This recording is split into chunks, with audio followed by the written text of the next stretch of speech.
Greetings, everybody. This is Leviathan here, and today, bringing you my initial thoughts and impressions on Diablo Immortal in the technical alpha. I've got a ton of notes here in the background for the gameplay. I'm going to be showing you basically what was happening on one of my first streams of the technical alpha. You'll see a lot of the story progression and stuff like that. Hopefully no spoilers, but I mean, it's kind of all out there if you've been watching the streams and stuff. And I highly do recommend that you follow the stream, twitch.tv/Leviathan111. Been trying to do a bunch of big streams with Immortal, answer people's questions, show you guys how it's looking so far. And one of the things that I have to mention is that none of us can show you how good it looks on your phone when we're streaming. Like, just for whatever reason, the way it captures and everything, like, it just doesn't give you the juice of how amazing it looks. So, you know, it's unfortunate, but yeah, it runs super smoothly. I personally am using an iPhone 12 Pro Max that I bought myself the beginning of last week, so about a week ago I've had the phone. It's been running the game very nicely, no overheating or any issues like that, and the game itself has been playing really well, like no major crashes or anything. It seems like a very stable version of the game for technical alpha, so I've been super appreciative of that. And you know, I'm gonna talk in this video kind of about like the just different systems and things I've run into, what I like, what I don't like, what I have questions about. If you guys have any specifics that you want me to cover in future videos, do let me know. Hop into the comments section. I do plan to do some more things around like maybe gear, gems, like in-depth videos that could be interesting. But yeah, if there's anything that I cover that you see that you want more info on, please let me know. I'd be happy to try to bring you some more content on Diablo Immortal. So I've played about 40 to 60 hours now, as of making this video here on Tuesday morning, and I started on Friday afternoon, so that's a lot of hours in a short amount of time. Like, I've just been absolutely enamored with the game. I've loved playing it, figuring out how things work, getting deeper into the systems. I've been only playing Demon Hunter so far, so I've yet to try out like melee classes and stuff, and that'll definitely color some of my initial impressions, because range and aiming is a little interesting for sure. We'll talk about that in just a moment. And you know, it's definitely some learning curves to the game, but that's fun. It's nice to just be challenged, like at the newness, the novelty of it. I'm really enjoying.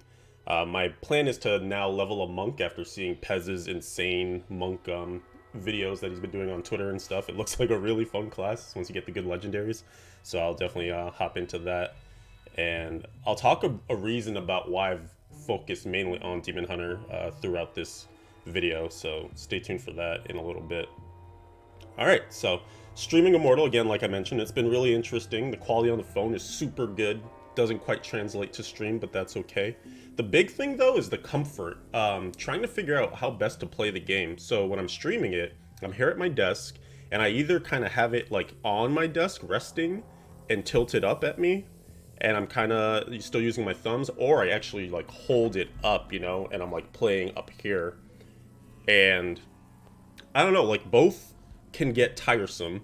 And so I feel like it's going to be one of those things to figure out, like, what is the ideal session of Diablo Immortal? Like, are you supposed to be able to play this game for 8 hours straight? Because you definitely feel the fatigue. Like, my shoulders are tense and my neck sometimes gets a little tight, and you gotta like stretch a lot and stuff. So I don't know if it's just because we're mainlining this game and just playing so many hours in a row and stuff that it's pretty crazy, but that's definitely an interesting concern, and maybe it'll just be something to figure out of like how to play it, how to most comfortably find positions with it. Even when I'm in bed, I'm trying to like lay down on my stomach and then turn on my side, but you kind of need to like have both of your thumbs to ideally play and control your character, so it makes it hard. You can't really one-hand it.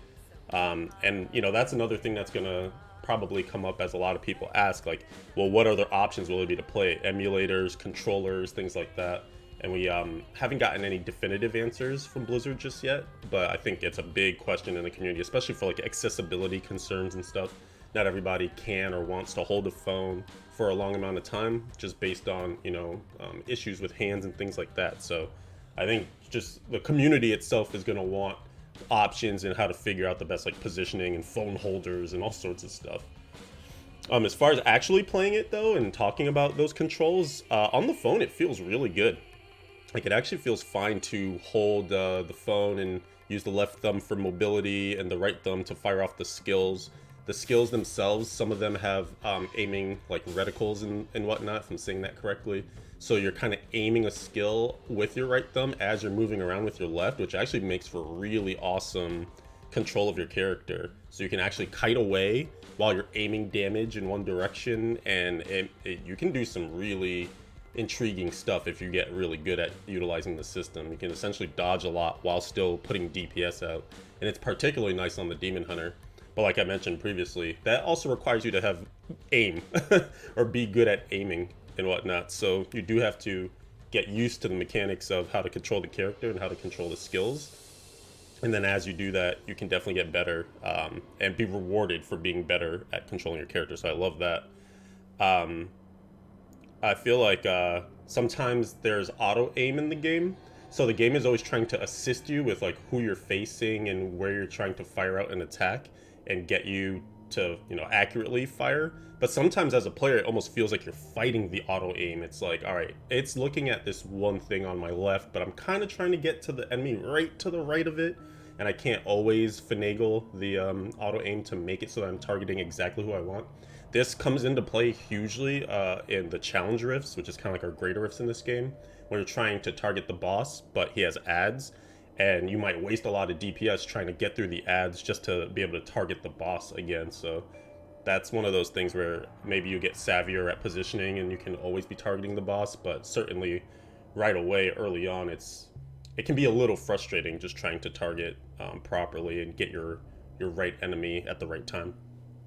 As far as progressing through the story goes, I thought it was really cool as it was unfolding. You go through a bunch of the dungeons and zones, and it it's really like I think the dungeons are super well done. I'll talk about those a little bit more in a bit, but they add a lot of flavor. They have cutscenes before them, like you saw at the beginning of this video. This is the dungeon that leads us to fighting Skeleton King, and you can see I'm doing it in a party with Sparks. Awesome, lovely woman. And I think that it works really well in terms of progressing the story and getting you similar to, you know, many RPGs and stuff. It just gets you exposed to the different zones that you're eventually going to be going back through and farming, and lets you see the dungeons and stuff that you'll also be farming and whatnot as well. So I think it does a good job of exposing you to it, introduces you to a lot of things that will eventually be your end game. But I feel like the pacing is one of the things that maybe needs to get picked up on it, or at least looked at again, because the whole point of this technical alpha is supposed to be for us to test leveling characters, early game, mid game, stuff like that. And one thing that felt jarring or wasn't that great was that you were actually gated from progressing at times because you weren't the right level. So the game would be like, all right, you finished all the main quests, now get to level 40 and then you can progress to the Biofed, which is like the level 40 to 45 area in the game. And so there are sort of these like gates of being able to progress, which feels kind of weird, because what if you just want to keep experiencing the story all the way through? But now, just because you haven't artificially reached this level yet, you have to now cut your time with the story and go do side quests.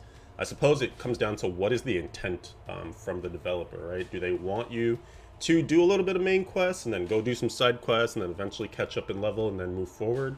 Or should you be able to just smoothly progress through and get all the story that you want and then do the side quests, or even opt into them if you want to break from the story? It just feels like, as it stands right now, I could see it being disruptive for players. So I don't know exactly what the intent is there, but that's feedback, and hopefully they can do something with that and figure out exactly how they want it to go. Next up, I'll talk about gear. I felt like gear as you're leveling was very typical in ARPGs. You just equipped whatever the green arrow said was better. And you didn't really care about the stats. You didn't really care about much of what the item did or said. And the items, while you're leveling, aren't that crazy because you don't get like legendaries or anything, as far as I remember. Or like not very many of them anyways. Legendaries in the game are very, very rare. And they're the kind of things that do affect your skills. So they are exciting from that aspect. You know, they'll be the ones that promote you to suddenly use multi-shot or suddenly use smokescreen because it's vastly changing it or giving it a lot more damage and power. And as I think about it, there were legendaries that are dropped prior to max level. So there were some of those that you would eventually come across, but they are rare, which I think is good, by the way. I actually don't want there to be a glut of legendaries like we ended up with in D3. I like that it takes some time to get them and that they are very impactful when you find them. But outside of that, the rest of the gear is rather vanilla, and you just pick whatever gives you better stats.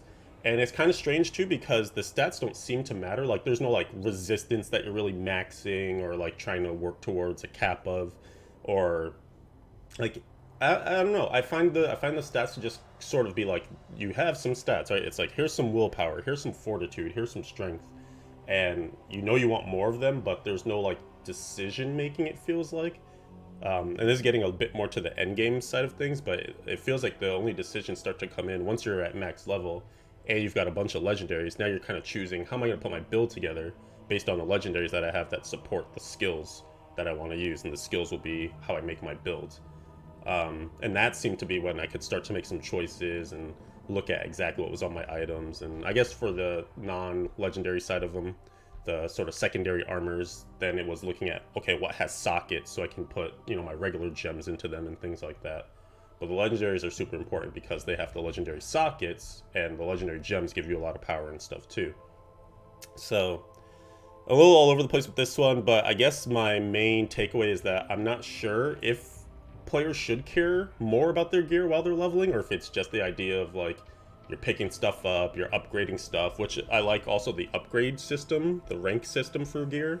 I like that you can initially invest into pieces of gear and then just transfer the upgrades to the new piece that you find when you get a better piece of gear.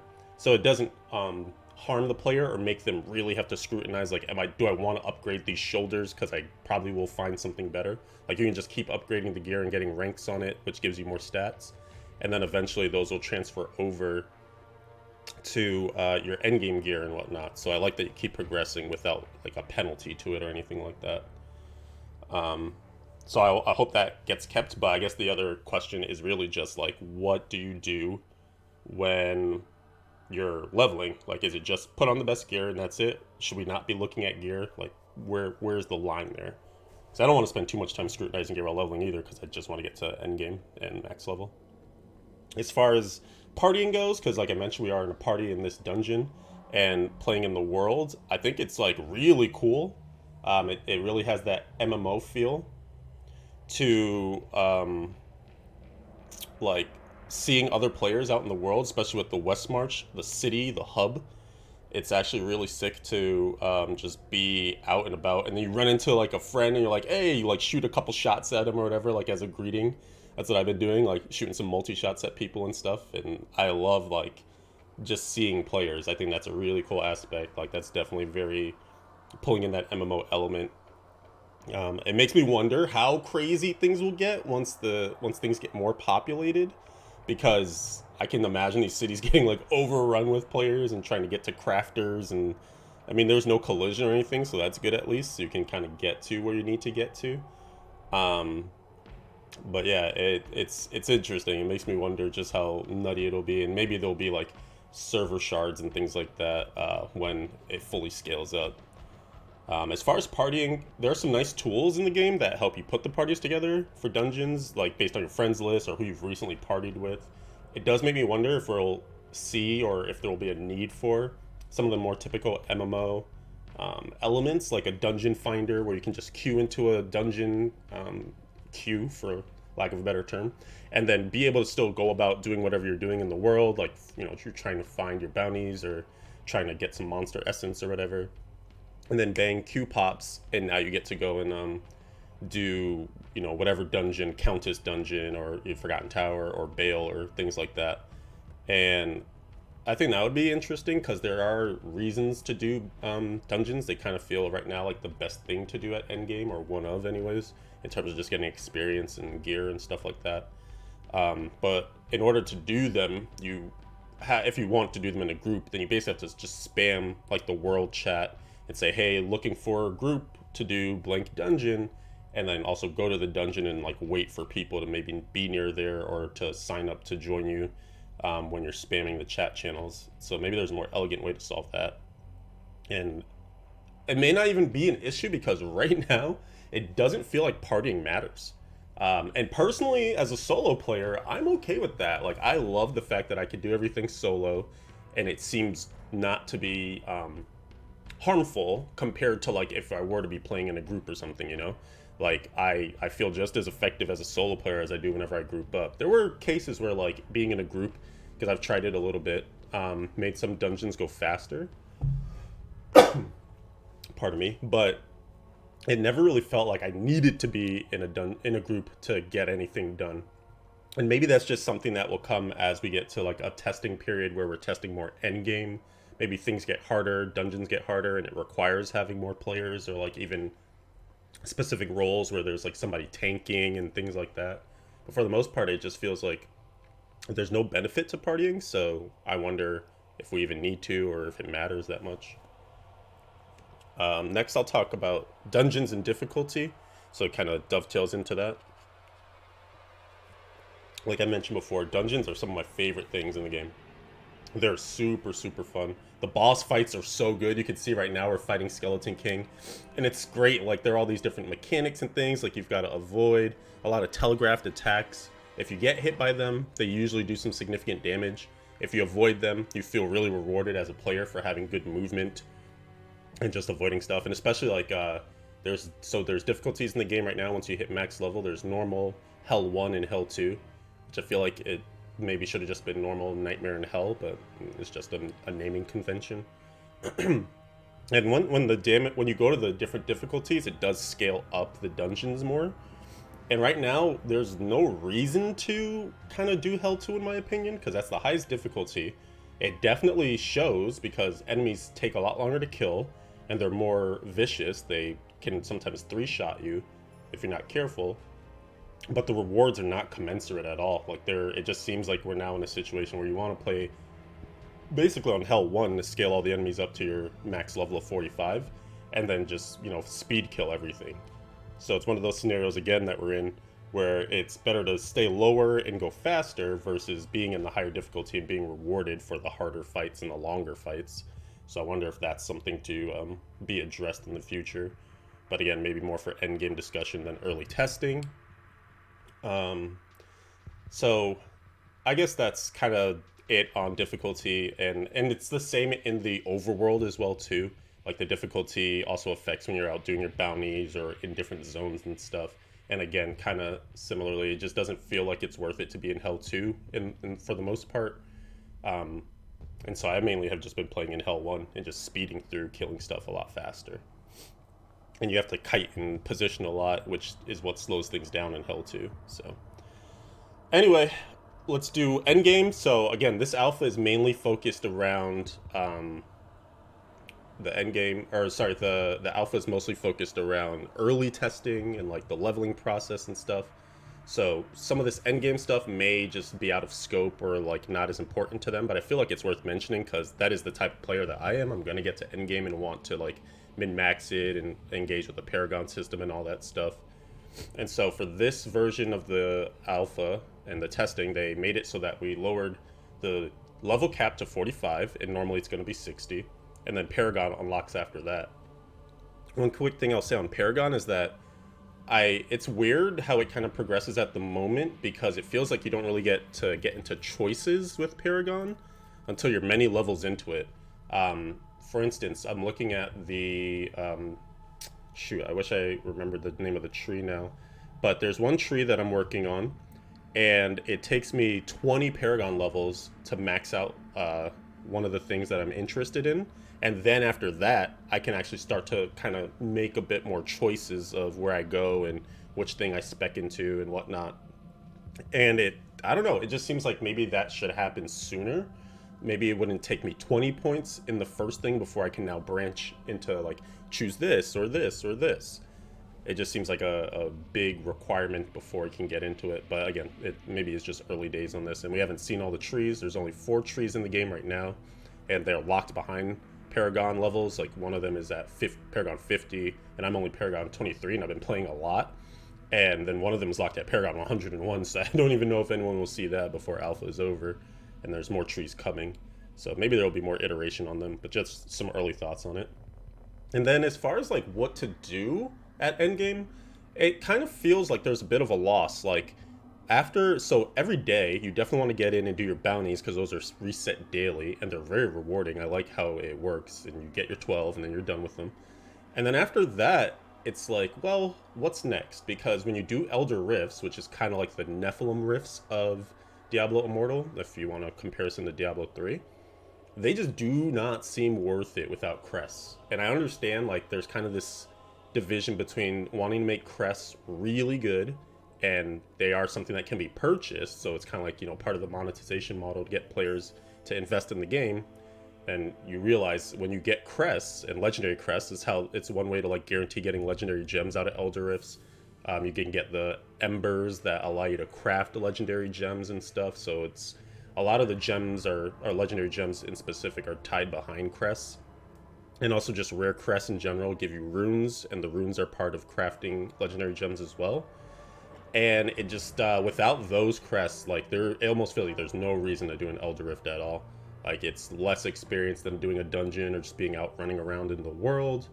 And at the end of them, they just feel really lackluster. You kill the boss and you don't get anything really. So I wonder if there's like a way to kind of mix both being like a base level of Elder Rifts being more fun and worthwhile, but also still not undercutting the fact that crests are really good and you should be maybe trying to buy them if you want to really juice up your Elder Rifts. That's just a little bit of feedback on that. I don't know where they'll go with it. And then that leaves, like, what else do you do in endgame? And you're kind of just left to wander the world. And that's nice because it does make you go out and go through the zones and see other players and things like that. But you don't have a direct goal, and that can be a bit weird. So you're kind of just hoping for, like, random events to pop up as you're walking around, just killing enemies here and there. Sometimes you do find the lairs, which are kind of like these ad hoc random dungeons that are out in the world, and those are great because they're very rewarding. They're fun. They're almost like they're almost kind of like what Elder Rifts should be in a way. They're just very rare to find, but you get like regular gems out of them, and they give you these side events within them, and they're like way better than in Elder Rift. So it's almost kind of ironic that you have unlimited access to Elder Rifts and you don't want to do them at all, and then lairs are super rare to find, but they're actually super good and you want to do them as many times as you can. And then the challenge rift system is kind of the last bastion of endgame, and I love it. Challenge rifts are kind of like Greater Rift 2.0 in a way. I like that it's reset weekly so that we can continue to climb those leaderboards week after week, and I love that there are rewards tied to them. So the rewards for getting a certain rank at the end of the week are awesome, and they're actually really good. You get crests, which I just have told you now how useful and good crests are. So it's huge for you to try to get to your best rank as possible. And also, you get rewards as you climb up each tier of the the challenge rifts, and that's just a one-time thing, but it does promote you to keep going because the rewards from there are pretty good. You can get some very rare runes that would help you specifically craft legendary gems that you might be after. So I like that there's motivation to keep going higher from that aspect of getting that reward the first time you clear that challenge rift tier, but also the fact that just each week you want to be like the top of your class so that you can get those rewards tied to the ranking. However, it is one thing that kind of stops you from making an alt or like trying a different class, because if you're like trying to be the best demon hunter, right? But now you're thinking about playing the monk or the barbarian, someone else is going to keep playing the demon hunter, right? And they're going to be likely better geared than you if you're spending your time flirting with the monk, doing a little DH, doing some barb, and now you're not going to be as guaranteed at getting that ranking. And maybe that's just a player priority, right? Maybe that's nothing the game solves for, but it is kind of something to keep in mind that it's this system that feels really good, but it also kind of prevents you from wanting to play other things because you want to keep getting more Paragon, even though it is shared, but you might be weaker on another class, so the Paragon's not going to come in as much, and therefore you're not going to be as powerful as the other DHs that are just purely playing DH and getting legendaries for that class and whatnot too. So I don't know. But maybe the upside to that is once you are kind of set up on a new class, that you can also compete with the Challenge Rift on that side and double your rewards, right? You can also rank up on the monk, and then you get like a rank 2 monk reward one week, and also like a rank 4 DH reward that week, and maybe that ends up being better than getting just rank 1 in one class. So anyways, that was a lot of word spew. I hope you guys enjoyed it. I'm going to put out a video, speaking of challenge rifts, to just show you sort of what it looks like in Diablo Immortal. I did a 29 as one of my last clears on right before I was done for the weekend and trying to get my best clear before the reset, which happens at 3 a.m. my time Monday morning. So that looks pretty cool. It was fun to get that done on stream, and I've since gone much higher because my character has gotten better. But look out for that on the channel. Make sure you sub to the channel so that you can catch those videos in the future. And I think I'll just do overall thoughts here at the end. I think this is going to be super successful. I think this is going to be the best mobile game on the platform. You know, there are other games out there that people really enjoy and play, but I think this is going to set like a new standard because this is a comprehensive game just for mobile. I think it's going to like force a lot of other mobile developers to really think about what they're doing now that like what feels like AAA development is here for the mobile platform, you know? Super polished, like comprehensive systems, just super fun. And, you know, I think it's going to take a lot of people's time. So now for other games that are trying to compete with that time, they're going to have to figure out, like, all right, how do we make our game better, glitzier, more involved? Because, you know, this is not a throwaway game. This is, like, something you could legitimately play for a long time, it feels like. So I'm very excited about that. Definitely still lots of questions that are left to be answered and improvements, like, again, emulation, controllers, fleshing out of more of the systems, diversity of skills even with the classes and stuff. But there is a lot of promise, and that's what makes me the most excited for Diablo Immortal. And I feel like it can definitely squeeze in, especially as we're just waiting for Diablo 4 and things like that. I can see myself just playing this quite a bit while waiting, and also like squeezing this in. You know, yesterday I was at the eye doctor in the waiting room. I was like, dude, I can just play some bounties in Diablo Immortal on my phone right now. It's the best feeling ever. It's like I didn't have to stop thinking about Diablo, and you'll be able to Diablo 24/7. So absolutely great, and I'm looking forward to seeing more. Again, hop into the comments, let me know what you guys want to see from my coverage of Diablo Immortal. Any questions or thoughts or things that you've seen from doing just watching streams and seeing the alpha so far. Definitely want to hear from y'all. Thanks again. Again, follow the stream if you want to catch mine in particular, twitch.tv/Leviathan111. Lots of content coming to you. Thank you for watching this video, and I will see you in the next one. Adios for now.